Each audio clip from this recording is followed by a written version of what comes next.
We are live.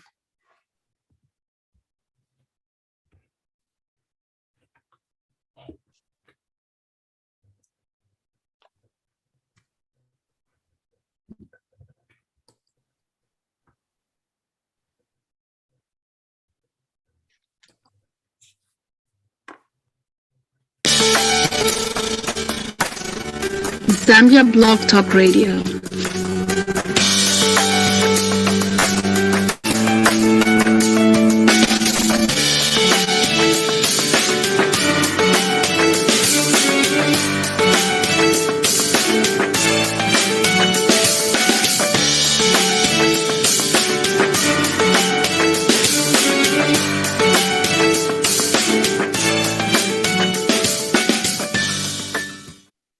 Hello, everybody. Welcome to the show.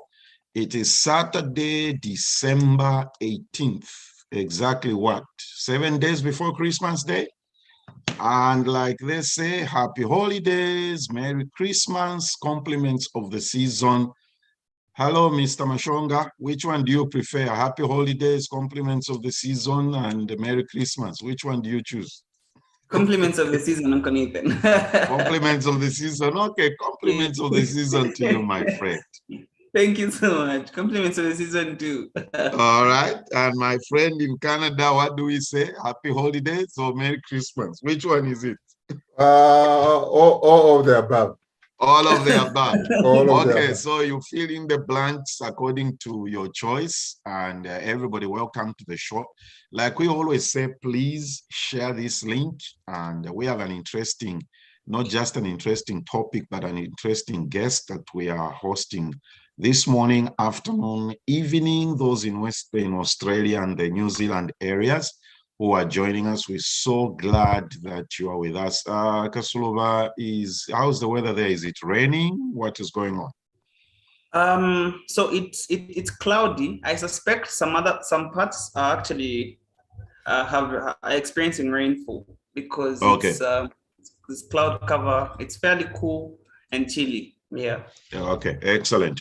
Before I give you the 2 or 3 headline news here, I want to make a special announcement. Zambia Blog Talk Radio, we've had a tradition going for the past 13 years that we've been in existence.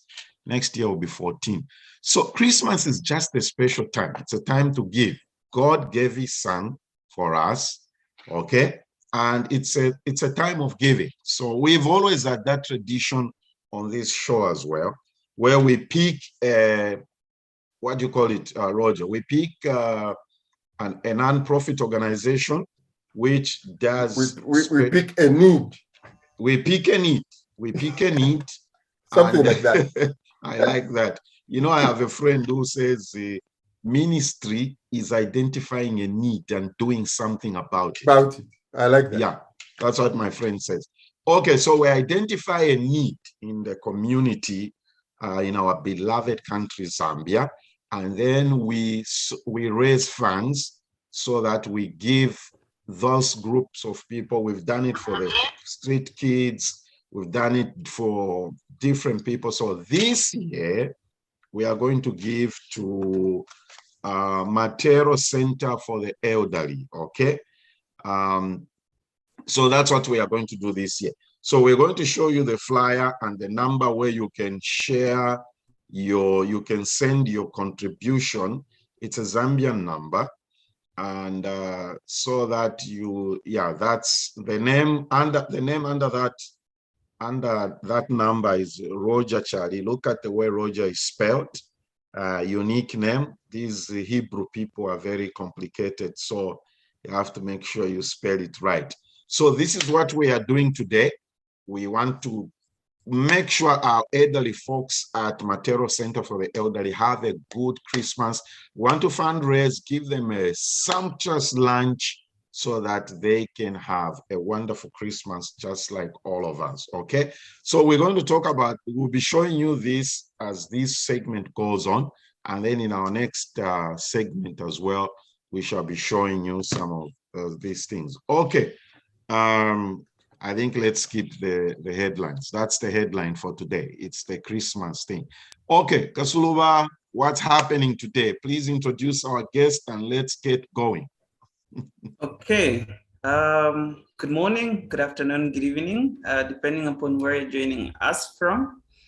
Today, we have a very exciting guest, another exciting guest, as we always do. He's young and vibrant. He goes by the name Kabwela Malupande. Kabwela, you're welcome. Well, we can't hear you. Can you hear me now? Yes. Yes. Great. No, I was just saying thank you so much for having me here. It's really an honor. I was looking at the caliber of previous speakers, and I'm just really honored to be part of today's talk show. Awesome. We're also excited to host you today. So I think, Uncle Nathan, before we proceed, and before we get to talk about what Kabwela does, maybe we may get into our headlines. You want us to do our headlines? All right. So yes. The few headlines that have been, of course, the major one is the removal of subsidies on the petroleum products. That has really gone viral, mega viral, if we may use that word. And it has taken quite some space on social media and on the platforms of Zambian news. The interesting thing about this, Kabwela, Akasulova, and Roger, my friend there, is that there's this discussion to say, no, the fuel prices haven't been increased. It's just a subsidy that has been removed. So we shall get into that. We just want to let you know that we have a show specifically planned for 1st January.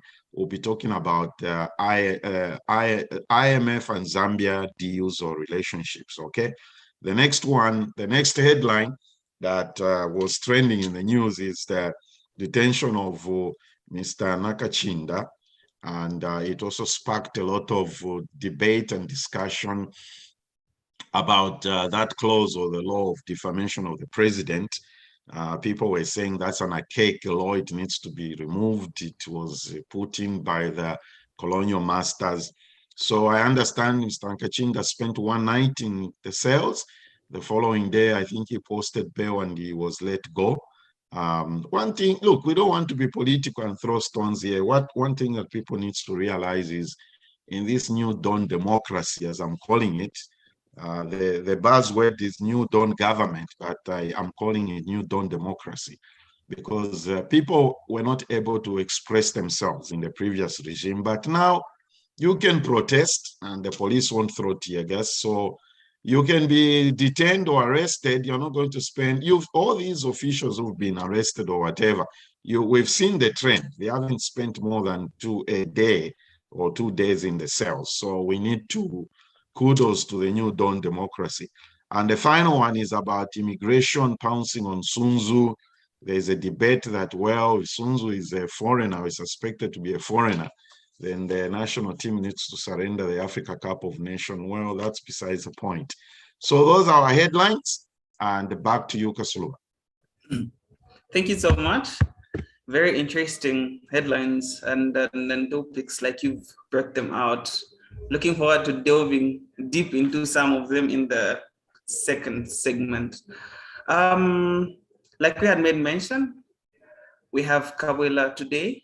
Kabwela is the co-founder of an organization called Kungula Africa. Kabwela, would you like to give us a brief understanding as to what you do, just quickly? Okay, great. So I think the best way to describe me is I'm a serial entrepreneur because I've founded quite a number of startups already. And right now my work is just in helping businesses improve their business models, especially in informal markets that are highly fragmented and informal. Yeah, so that's basically my work. I don't know if it's very clear, but that's what I get to do right now. Okay, I think that's okay. That's clear enough. The first question we're going to address, obviously, you are going to address is what prompted you? Because we believe that straight from university, you decided to say, hey, you know what? I want to be my own boss. Like you have made mention, you're a serial entrepreneur. What prompted you to jumping into entrepreneurship straight from university? Yeah, firstly, the time I was doing all of this work, I never even understood the actual concept of what entrepreneurship is. I was just out there doing some of this work. The first time I had a broken PC, right? My computer wasn't working. That was in my second year in university, and I had to take it to a friend of mine who used to repair computers. And all that was broken was just a small cable that he needed to put on a local area network adapter. And he charged me, I think, about 250 kwacha. Wow. And I asked him, why are you making me pay so much, right? And he said, I'm charging you for your ignorance. And that was his philosophy of his business. I was so frustrated, and I thought that I think I could make a difference. And I'm trying to talk just about my own journey, even before I came out of university. I was so frustrated, and I thought you could actually, instead of exploit people, do actually help them solve their problems and earn a living, or at least make some money out of it. That's the time I was in university. So my journey was, I used to call myself a computer paramedic the time I was in university. But as I continued doing that work, fixing and helping other students with their ICT problems, I think I started asking myself a bigger question, which was, how can I scale all of my work outside the university campus, outside the walls of my university? How can I, because I was thinking about now my final year was approaching and I had to do work outside of my university. So being who I am, I grew up with a heavy duty mechanic. And growing up in that home, whenever something was broken, he would always tell you, my father would always tell you, go and fix it, right? Oh, the pressing iron is not working, fix it. I'm like, I am 5-7 years old. I cannot fix a pressing iron. So at a very young age, I learned how to slap a VCR and it worked. So I learned how to fix stuff anyway. Wow. So what I'm trying to get to is the fact that growing up, I have always been passionate about solving problems. It's not just about a specific industry. I just have this deep curiosity to solve a problem. If you told me right now there's a problem on the platform, my default is, okay, how can we just solve it right away? So right out of university, I co-founded a startup with my amazing co-founder. We built a company called Spotless Africa, still operational, and has about 30 employees. I know we've employed more than 30 employees. And just seeing the impact of those business models, I think is what really excited me. So just to answer your question again, what prompted me really is I just wanted to solve problems even after I left university. During my final years, I could not see how I studied environmental engineering, for those that do not know, and for context's sake, I did study environmental engineering at the Copperbelt University, and I did not see how the things I was passionate about aligned with what I was studying. And it was clear for me that I could make a greater impact if I took the business route of founding my startup. Yeah. Amazing. I like how you have more or less like generalized your journey. First of all, talking about entrepreneurship, having given us your background roughly. The second question is, why did you choose the particular line of business you're in now, which is now being Kabwela Africa? Great. So I was in charge of operations at my previous startup, and I think it was clear that we had cracked the model for what the business was going to be. So we were just offering specialized services in one niche industry and then replicate the model in another niche market. So what I mean by that, just for more context, is we started out with window cleaning, and our strategy was offer the best window cleaning service to this set of customers, replicate that in another section of specialized services like kitchen extraction, cleaning, replicate it. So I think we cracked the model, and there wasn't much of a bigger problem that I needed to solve in that area. And my co-founder and I decided to step down and explore other other things that were exciting me and problems I could solve. So right now, my co-founder has been at the helm of that. So about that time, I just decided to start growing indigenous crops. We did eggplants. We did kalembula, which is sweet potato leaves. And we were selling in a local market. That's in an open air market in Kitwe, which is Nakadoli market. And we were farming on a 3-hectare plot in Kalulushi.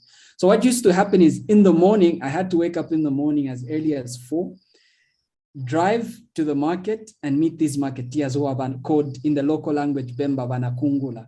It's because these are just basically informal micro retailers that sell fruits and vegetables, right? On the side of the road, and we know them, they are in our communities. So they call them Banakungula because they're always ordering in bulk and then they go and resell. So I got to learn about the challenges that they face in terms of they have to wake up at 5 a.m., for example, just to go and meet this farmer who they don't know. Actually, they don't even know the farmer that will show up on that particular day. And they're also being exploited by these other market agents that are found in the markets. And that was frustrating me. Like, how can a system that has been running for a long time be so inefficient? And that's what prompted us to found Kungula Africa. So the essence of what we try to do is just basically, even with our application, is to help marketeers, the micro retailers, informal micro retailers of fruits and vegetables, connect with farmers. We started working on our concept and building that application, but just about the time COVID hit us, our team could not continue working on that. But we saw a greater gap in terms of how technology could be used in these informal markets. And hence, what we've done now is we've been working with businesses that are using technology and are working in these agriculture spaces. So for example, recently I was working on with a company called Agova. I was working as a consultant on a project with one of the biggest banks in the country on a project called AgriPay. So basically it's just a digital farmer account that helps where farmers can be paid, they can learn, and they can also save money. But the challenge with the platform is they were losing money. It cost them about, let's say 70, roughly 80 kwacha to onboard one farmer on the platform. But the revenue that was being made was just about, is it 5 kwacha? And that's in per year. So it used to cost them a lot and it wasn't making business sense. So part of our work was just how can we ensure that the business model is sustainable? And what we did there was just ensuring that we have an off-taker first model, for example. Sorry, tell me if I'm drifting, and if I'm off a tangent. But basically what we did with revising that model is helping them make the business model, make them more money by focusing on an off-taker who's already working with farmers. That way they can reach out more farmers, they can earn more money on the platforms. So basically that's our work at Kungula. So again, it's not just about a specific sector. It's problems that get to excite me. And I think with the consultancy where we're working with other businesses, I think that's a very relevant space for me because I get to explore many more problems. Interesting. I think before Uncle Nathan comes in, what has intrigued me is how is the link between the name Kungula and the problem that you had identified, because some of us were slanging it, not knowing that actually it's a Zambian word for kukungula, you know, for wanamaliket, yeah. And so just from there, from the concept of these marketeers going in early in the morning to make orders and things like that, kukungula, you came up with a name, which is smart, if I should put it. Uncle Nathan. Yes, Kabwela, I like two things that you have mentioned here: the way you have addressed the women who wake up early in the morning, informal micro retailers. That's brilliant. I like that. And then the other thing that I've observed so far in our discussion is you basically identify problems that excite you. Okay, so apart from you identified this issue to do with these informal macro retailers. Okay. What else is Kungula Africa doing? And first of all, let's address the issue of why Kungula Africa, not Kungula Zambia. Great question. And I think it ties into what Mashonga was talking about, our name. So firstly, I don't believe you necessarily have to have an English name in order for a business to be more appealing to the customer. I'm someone that definitely believes in something that appeals to the locals, and hence Kungula itself.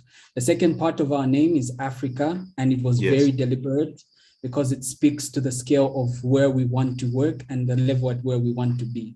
So we're not just thinking it being a Zambian problem, but this is a problem that's across Africa. These informal markets contribute to over 50% of protein intake in our countries in Africa, but yet they are so informal and fragmented. So this is an Africa problem, and hence our startup is named that way deliberately to address the problem at a continent scale. Yeah, well, excellent. That another thing that you've brought up there, fragmented, provide 50% protein intake. One thing, Kabwela, is, so how can young Africans create opportunities for themselves as opposed to always looking for leaders providing jobs? Like, you've seen what has happened in this trend after the change of government, right? In the Zambian situation currently, everybody's, looking for a job. So how can young Africans create opportunities for themselves? Amazing.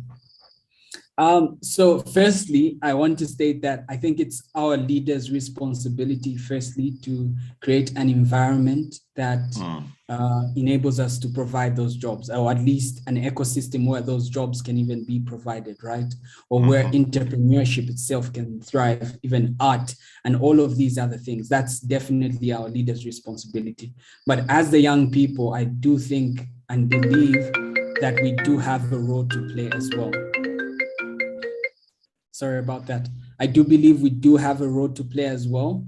And when it comes to thinking about opportunity and how young people can create opportunities for themselves, I think we have to go take a step back and at least understand how there has been a paradigm shift compared to the past, let's say 1960 to 1990, or at least 2000, and where we are today. So in the past, for example, Mr. Nkama, you could attest to this. If you just completed your university study, there were companies that queued up waiting for you, wanting you to get a job, right? Oh, yeah. If you are an accountant, there's already a company that's looking for an accountant to do data entry and all of these reports. But what has changed is, in the market now, there's so much competition. And in the past, we used to have these monopolies. Now there's so much competition. Companies have to innovate quickly. And they're looking for people that, for example, not just an accountant. They're looking for someone with accounting background that would help them improve their financial systems internally, as opposed to the past where you've just studied accounts. So when we talk about opportunity, for me, it's more of an issue of relevance. I think youth should focus more on being relevant in order for opportunity to find them. And by opportunity, I'm not here to just talk about business opportunity, but even those pursuing their careers.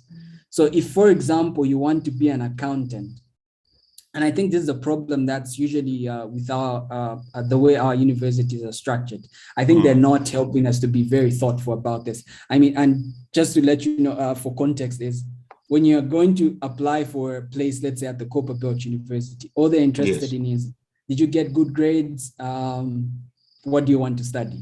If you got 6 points, you want to study engineering, you're in.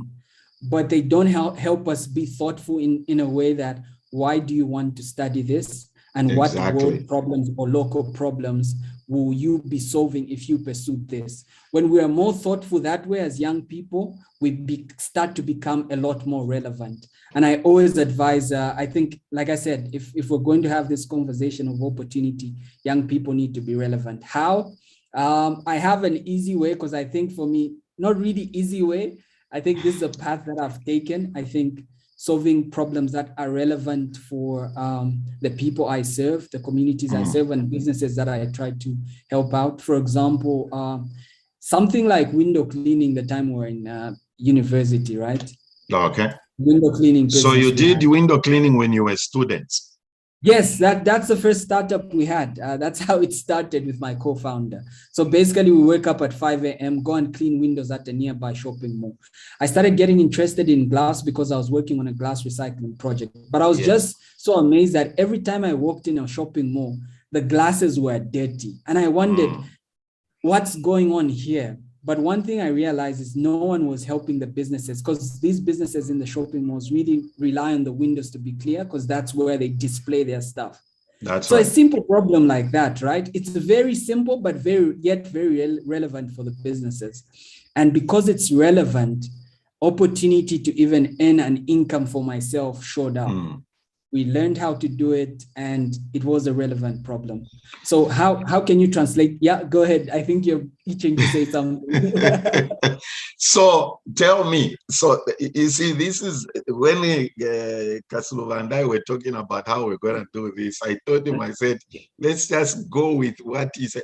So tell me, so you identified this problem. The windows were dirty in the shopping malls, and how did you start? So you made an appointment. Who did you approach there? The owner. How did it start? When you walked in and introduced yourself to the business owners, how did the conversation go? Number one. Number two, where did you get the money to buy the materials that you needed? Because you understand that capital financing is one of the biggest challenges that the youths are facing, right? We can say, don't look for a job, go start your own business. Where do I get the funding or financing? So those two things. How did your conversation go with the business owners when you approached them? Yeah. So firstly, you speak to something that's very important in terms of finance. And funny thing is, if the time I was in university, I saw the path, every challenge that was going to be in my way, I probably wouldn't have taken this path because it was so hard. You know what I mean? But thank God, I think for me, it has been very worthwhile. And it's a space that resonates with things that excite me, like I said. So starting up, I think there's firstly this notion that you have to have connections, at least know someone or bribe someone in order for you to have a business.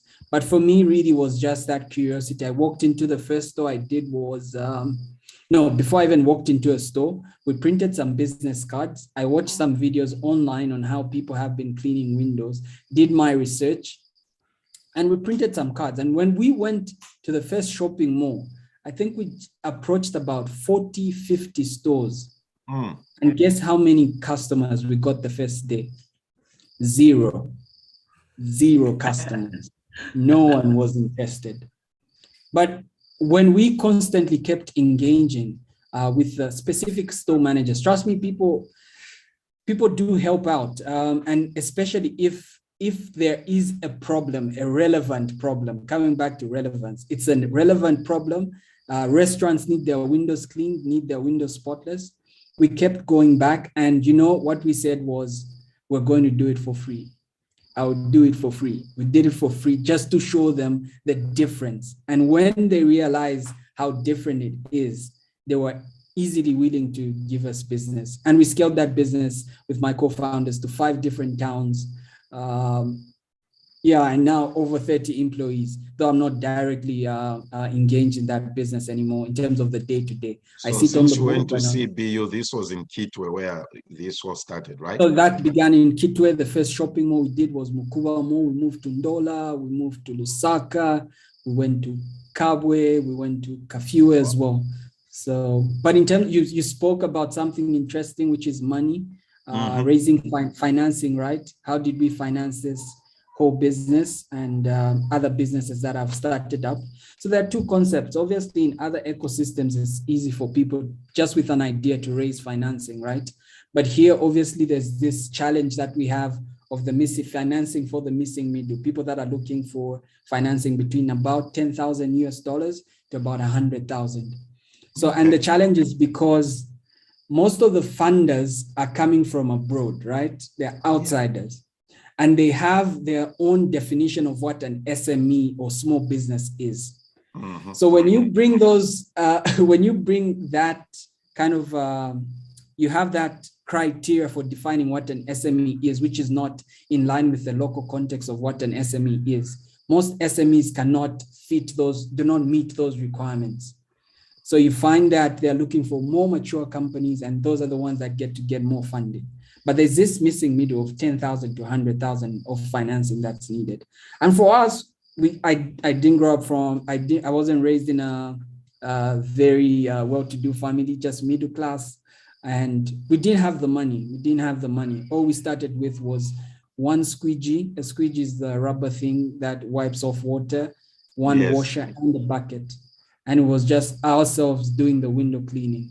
And it's that very revenue that we've grown. So I would say we've just bootstrapped our way, to put it more bluntly. We've just bootstrapped our way to where we are. And along the journey, obviously, now we were lucky to gain some grant finance here and there. But that was later when we had already built the business. So things you could look at. I'm excited now. We're seeing more opportunities for these smaller businesses and funders realizing that they need to contextualize requirements, or at least the vetting criteria that they have for SMEs. So that's becoming more appealing for smaller SMEs to gain finance. But that was our journey. We just started with very few things and we grew from there. Okay. I like the component of you offering to do it for free, so that they could see. That was brilliant. I mean, before we continue our discussion, for our Christmas project this year, we are raising funds so that we can provide a super Christmas lunch for Matero Center for the Elderly. So you can send your contribution to that number there. The name is Roger Charlie. Pay attention to the way Roger is spelled. So we want to encourage everybody, whether you're in Europe, US, Zambia, you can contribute that number there. You know how this MTN, finance works. That number there will give you 260-764-241-822. So that number there will help, will receive the funding there. We want to provide a super lunch, Christmas lunch for the elderly at Matero Center. Okay, Kasuluba, I'm enjoying this discussion. It is. Kasuluba, maybe I can come a little bit. Yes, please. I've got my people are calling me, my guests.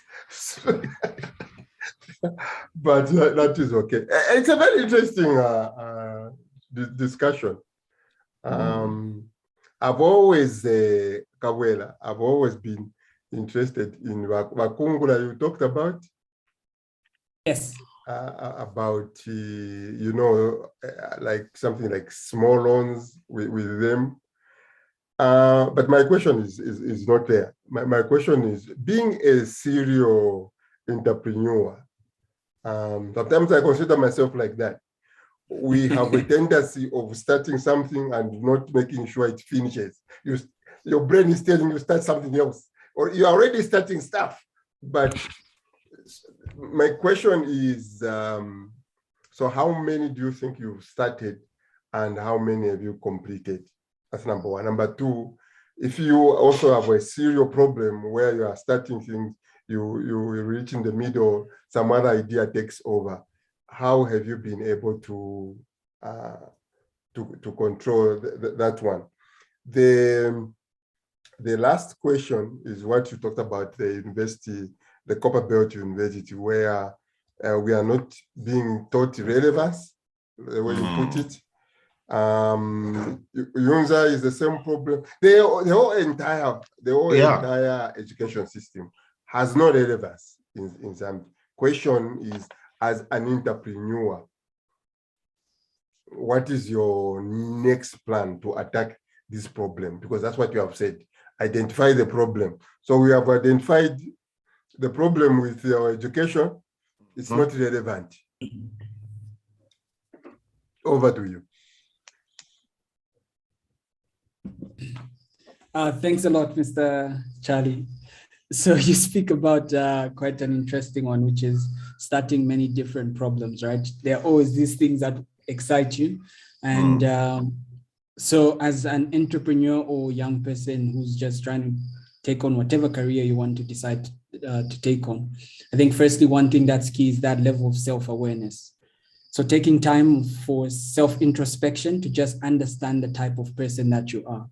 I do know I am that person who doesn't get attached to certain things, and it's because of the way I was brought up. So for example, I've attended about 11 schools in my whole life, university included. So grade 1, I'm at a different school, 2nd grade, 3rd grade, we kept moving like that.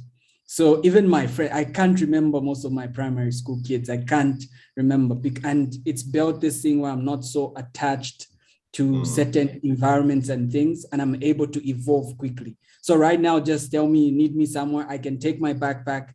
Thank God I'm not married yet. But I'm very adaptable. I can be anywhere and I think I will thrive. The challenge with that is with ideas, if you keep getting excited over ideas, you won't find anything concrete and nothing will really materialize. And because I'm aware of that, I think what works for me is identifying someone who's the total opposite of who I am. And that was, for example, with my previous startup or where I'm at right now, the people that I work with are not like me. It wouldn't help to have 2 people like me that are always excited about stuff. So I think that just speaks to management, right? I think that's very key. If you know that's what gets you excited, problems, ideas, just find key people that are able to manage. And you'll be surprised. Other people just thrive at managing things and they do not have that drive for coming up always with being fired with ideas. So I think that's a way I've managed it with my previous startup at Kungula as well. I do know there's a recent product that we launched that I know you were asking me about other projects that have been successful. We have had a product that we recently launched in the market. It's still in its pilot phase. I might not speak much about it, but in all of this work, I have people at least that help me just manage that aspect of me wanting to jump from one problem or at least one idea to the next. And also, thank God, I don't do that for the other things in my life. At least in other areas of my life, I can stick to one thing, like my fiance. Thank you. Okay. I was just about now. I was gonna bring in my pastoral. In other areas of my life, thank God, I am okay. That's good. But you left one question on the education problem. Oh, university education. Like I said, for me, it's so much about relevance, right? I do know there's this talk about how engineers in Zambia cannot make it build or construct anything, or if they worked on projects, most of the projects are it's shoddy work and won't amount to much. Is that true? But I do not think so. It could be true in some ways. But what's surprising is if those very engineers left the country to work in other countries, they do brilliant work, right? So it could be a system problem on our end. So firstly, it's around relevance. Like I said, I think what we should be asking ourselves, even in school, it should be so much about problem solving. What problem are we solving? That kind of thing, I think having that mindset, youths moving towards that mindset is what I think works for me. Like I mentioned before, I'm glad that now in our ecosystem, we have so many organizations that are helping entrepreneurs and other people be more thoughtful, right? In the entrepreneurship space, one organization that has really helped me, for example, is Bongo Hive. I never had this mindset of how to piece an organization together. What's a value proposition? How do I clearly define my problem for my company? But because I placed myself in that organization, they gave me, at least helped me build that mindset of how exactly business should work, right? And I do know they are trying to do most of this work with other university students as well. So the bigger work and challenge for university, be it professors, vice chancellors, is just to understand that there's been a shift in dynamics of how the world works today, and everything that's being provided and taught needs to at least evolve to meet that shift. What do you mean when you say you placed yourself in that organization? I'm referring to Bongo Hive. Okay, so basically it's just, firstly, like I said, being aware of some of the limitations I had myself. I knew I wanted to scale a business. I knew I needed to build processes in a business, and I didn't know how to. And so when we were working from, by then we never used to have an office. We started searching out, okay, where are the entrepreneurs in Lusaka, or at least in Zambia? And Bongo Hive popped up. So they have these programs, for example, an accelerator program called Launch. It's for just early stage startups. And we signed up for that. It costs, I think, about 3,000 kwacha. I don't know if the prices have changed now. And through that program, it helped us build this mindset. And not only that, we're now part of this large ecosystem of entrepreneurs that are doing amazing things in the country. So that's what I mean by place myself, because it was a deliberate decision to say, you know what, I'm lacking this part in terms of development and my skills as a business person. So let me find a program that would help me. And, you know, speaking to that, I really get surprised when I see online, because Dumisani recently, Dumisani Mchube, the radical entrepreneur, recently had a conference about Africa Must Think, right? And 10,000 people attended. And when those people came back, there was this, they were being ridiculed by so many people. Oh, how do you pay someone to help you think, right?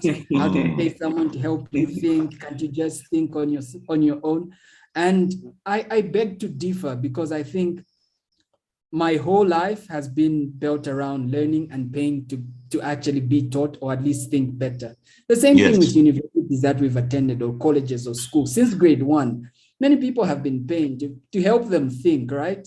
So how is it different that someone paid for a business conference, and now you want to look down on them because they want to improve a certain area of their business? Obviously results. And now what happened is people are asking, oh, okay, so you went for that conference, what has changed, right?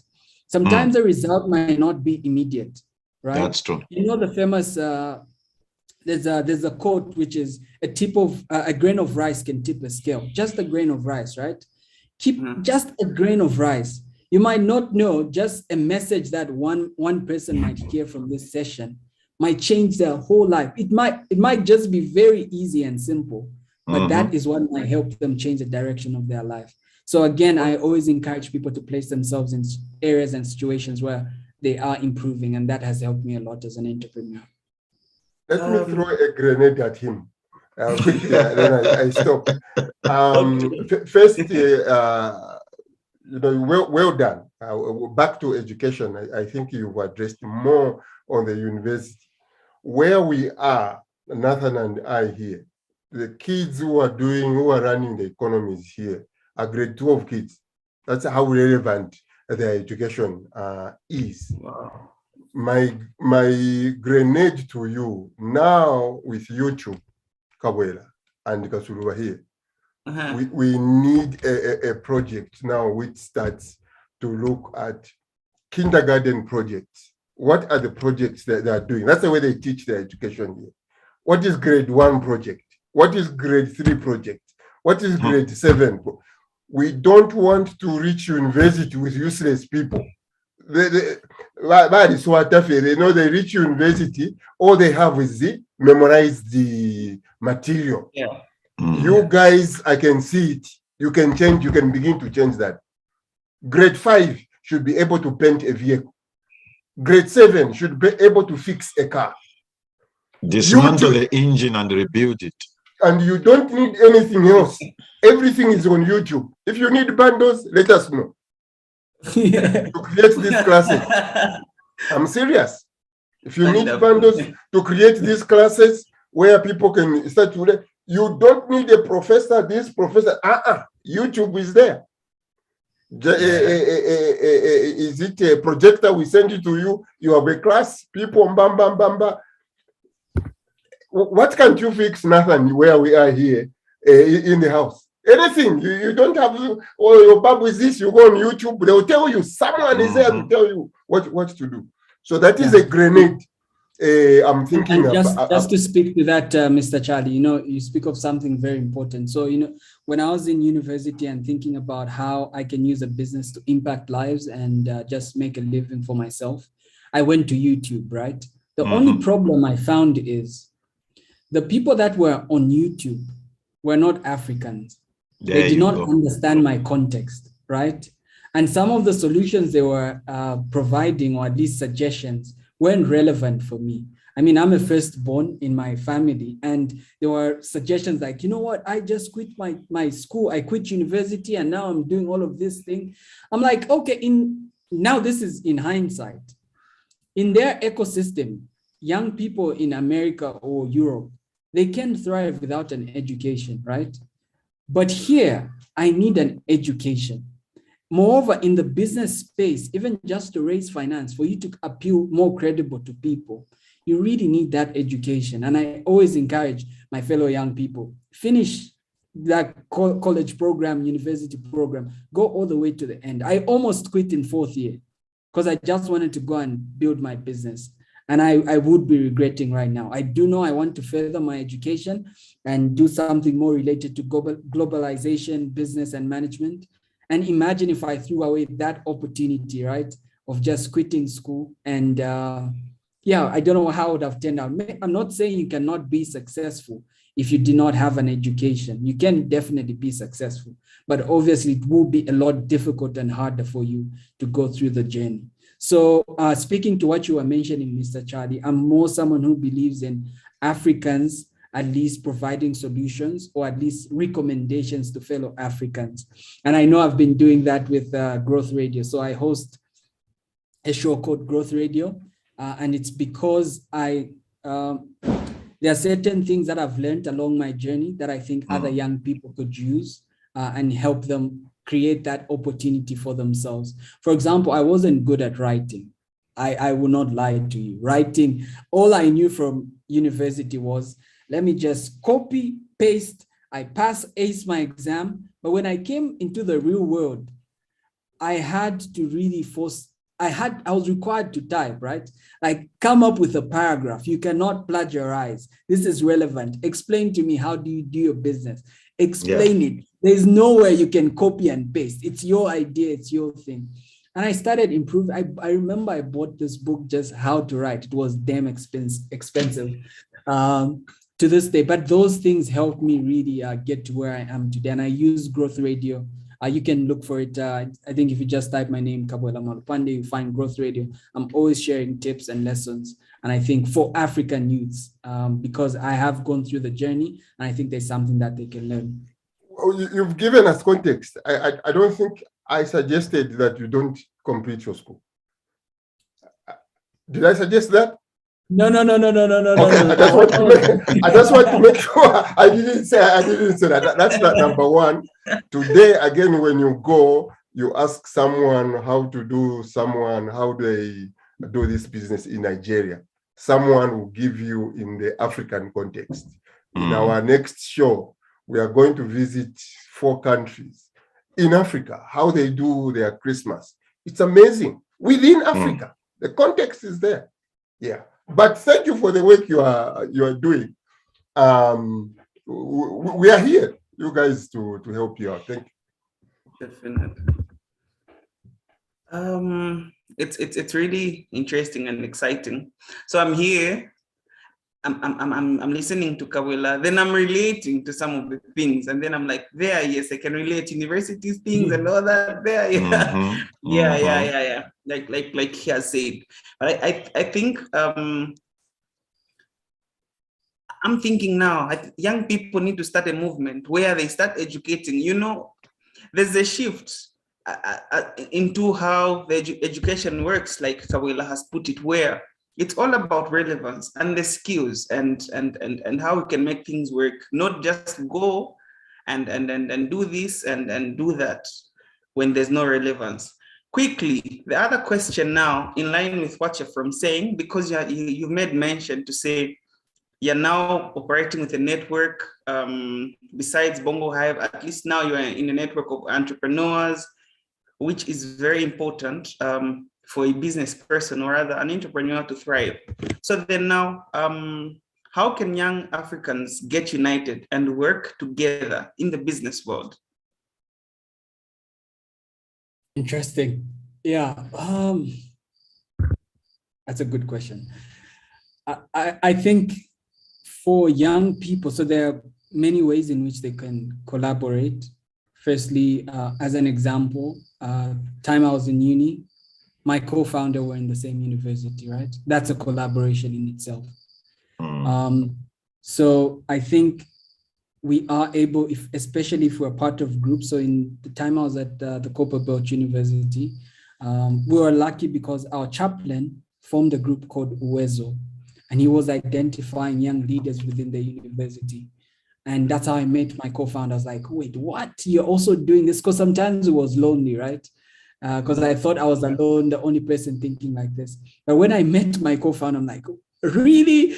You're this cool and exciting. We can really relate. I think there's something we can build together. That's how our partnership started. So firstly, that's one way. And I would encourage you to just be even part of a network. It doesn't necessarily mean that you have to have those people either as partners or co-founders or investors, but just being a part of this like-minded peers, I think will really help you, be it in business. I know this was a business question. It will help you in business, but also in your careers as well. So that's the best way I think young people can collaborate. Interesting. With my experience, I don't know how things are there in Texas or Calgary, that side, but here in Zambia or Africa, there's the tendency of, I want to succeed, I want to make it on my own. And I think this is what Kabwela from addressing, whereby it's high time we decided to say the room for success is vast, it's infinite. So you decide to collaborate, to share ideas, you go even more far. I think I stand to be corrected. It could also be coming from partly the education system, whereby I have to come first. It has to be me. It has to be, but then if we're in an environment where, you know what, it's collaborative, let's do this and let's do that, Africans would get united. Anything, Uncle Nathan? Yeah, it's true. Kabwela, how do you see the way you are approaching things and how it relates and how it can fit or suit into the, I don't even know how much of this is being talked about in Zambia and how much traction it has gained, how much information is out there about the Africa, I always confuse these words. Chairman, help me out. Africa Free Trade Area. You are aware of that, right? Yes. Yeah. How is it translating? You are Kungula Africa. Now I see that's powerful. How is it connecting and translating into the Africa Free Trade Area? How do you think this will trade? Because like you have said, this is an African problem of the informal macro, like you call them. I like this word, macro retailers. How is it connecting into this Africa Free Trade Area? Do the people in Wapula know that they can trade with their Congolese brothers without being afraid of being shot across the border? Yeah, that's a great question, Mr. Nkama. So firstly, I would like us first to understand some of the level of businesses where young people are. So you find most businesses are very small scale, like I mentioned. I don't want to call it this, but let me say Kantemba, right? Like a small shop. And they're thriving. It's great. Some are selling clothes at a very small scale, right? And that's okay, because what we have mostly in the country or across Africa is most of the entrepreneurs are first generation entrepreneurs. They've never had anyone who's owned a business, and that's at least where they're starting from. The opportunities that I think the continental free trade area brings about is, and this would be tied to a mindset shift for the young people, is how do we now start thinking about, not just thinking about problems in my local area or in my household, but the problems at a country level, continent level, and global level, right? Our friends in the West and East now have caught on to this. When a young entrepreneur is building a product, Mark Zuckerberg is an example. They build for the world, right? All of these tech entrepreneurs, they build for the world. And that's where we have to be. But I do understand that it's okay. Right now, we are where we have these small businesses, and the continental free trade area provides that opportunity to scale. If you've been making shoes just within your own yard, right? How do you operationalize everything and ship to Congo? And because it's removed so many barriers that were previously existing. The same thing for those that are in their work and careers. You just don't have to think about our work in Lusaka, Zambia, right? I do believe this also you have to have that continental or at least global perspective where you can work on problems that are outside of Lusaka and on a continent scale. So I don't know if I answered your question, but that's from my perspective, that's how I understand it will benefit most of these young people that are operating small businesses in our country and the continent. Yeah, I think you did. It's a long journey ahead. It's a long journey ahead. Kasuluba, as we conclude here. As we conclude, maybe just quickly, the question to Kabwela, obviously, in as much as you've highlighted a number of things, is Africa on the right trajectory with regards running youth-led organization as to where we are? Absolutely. I think now many people, I know we talked about this previously, Kasuluba, which is we do know in Africa about 10 million youths are entering the job market, right? And only about 3 million jobs are being created every year.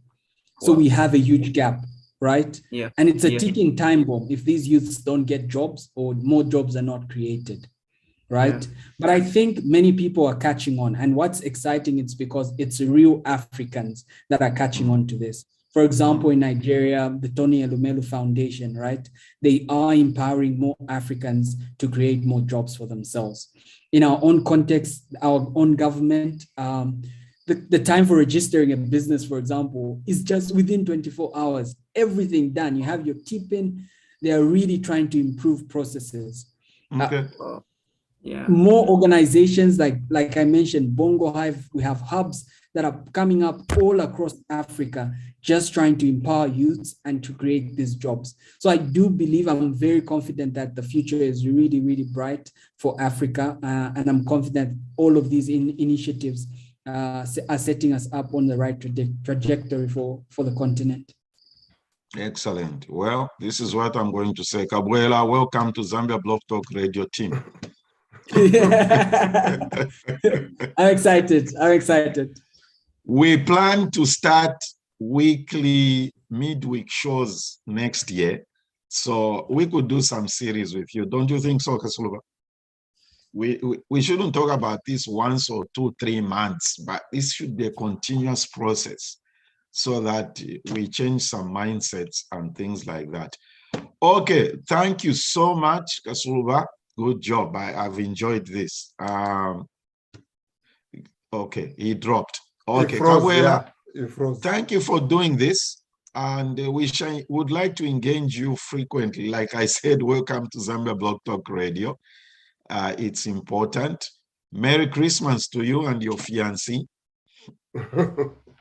Thank you so much. Thank you so much. I'll be happy to discuss even of this platform, how we can best engage. Exactly. We need to do that. All right, everybody, that was our show today. Kabwela is the co-founder of Kungula Africa, and that was our discussion. Let's log back in. Remember to contribute towards our Christmas lunch for the elderly people at Kungula Africa needs to do something there, Kabwela, for the elderly people at Matero. Your ladies should give us some musalu on sale. Yeah. A bag of kalembula. It just puts me on the spot, so it's almost like I don't have a choice. You don't have a choice. Thank you, everybody. Open forum is coming up. Stay tuned on our Facebook page. We're still live.